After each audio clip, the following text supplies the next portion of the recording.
to talk to you guys about credit. Do you want to buy your forever home, but lenders tell you that your credit score is not good enough? Or maybe you want to buy that nice car at the dealer and can't because you don't have any credit? What is credit? Credit is when you're able to borrow money and pay it back at a later time.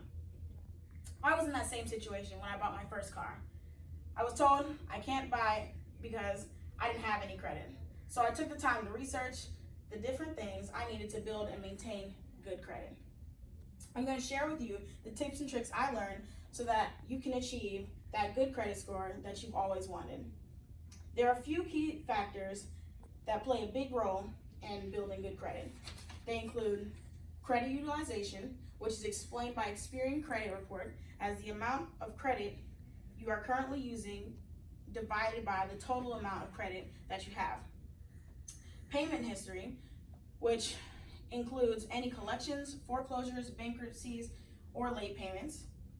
Credit age, or how long you've had credit, and how many credit accounts you've recently been applying for, also known as inquiries, and the types of credit used or your account mixture.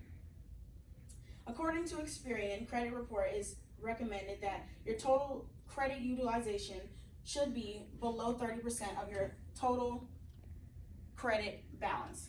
For example, if you have a credit limit of $3,000, your total credit usage should not exceed $900.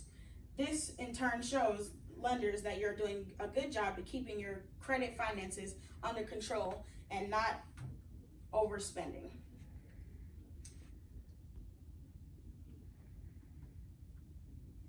When dealing with payment history, you should always make payments on time. This will help you build credit by showing that you're responsible. Failing to pay by the payment due date can result in a red flag in your payment history. In the article How to Build Credit by Lisa Gerstner, she explains that being on time with your bills will help you build a positive report. There is a big misconception by paying bills by paying for debt.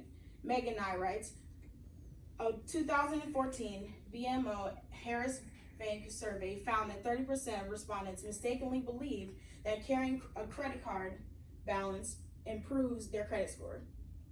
Holding on to the debt is actually not a good thing because the longer that you have the balance, the more likely you are to build interest and fees. So the best thing is to pay off your debt fast. Nye also stated in U.S. News article to establish a lengthy credit history. She continues to write, your score will benefit from credit lines that have been open for years or that are in good standing.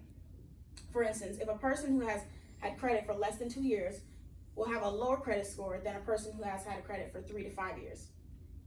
Experian Credit Report breaks down inquiries in 2 different categories: hard inquiries, which our creditors can see, and soft inquiries, which are not shared to creditors. An example of a hard inquiry would be a new line of credit that you apply for, or credit lines that go into collections. An example of a soft inquiry would be requesting a credit report. Majority of soft inquiries can only be seen by you. There are a lot of different options when it comes to applying for a line of credit. These options include credit cards, loans, personal loans, business loans, mortgage loans, and car loans. Having a variety of credit lines in good standing on your credit report gives you a chance to have a good credit score. Another example would be a secured credit card. In Lisa Gerstner's article, she states that qualifying for a secured credit card is relatively easy because you can make a deposit often equal to the credit limit. If you fail to pay the bill, the issuer can dip into the deposit. This form of credit may be easier for others considering the fact that it's your own money that you use for credit. Now that I've shared with you the key factors that have a big effects on your credit score, let's quickly recap. The major factors of credit score are credit utilization, payment history, credit age, inquiries, and account mixture. Credit usage should be no more than 30% of your total credit limit. It is important to make sure that your payments are always on time. The longer you've had credit, the greater effect on your credit score. The earlier you start building, the better you'll be. It is not necessary to apply for a lot of credit lines. Having one or two lines is enough, and having an account mixture shows lenders that you're financially diverse and responsible. But if you don't have a mix, there are still creditors who will give you a chance. Since you have all these secrets to building a better credit score, within the next few months, you should have a credit score over 700. Thank you.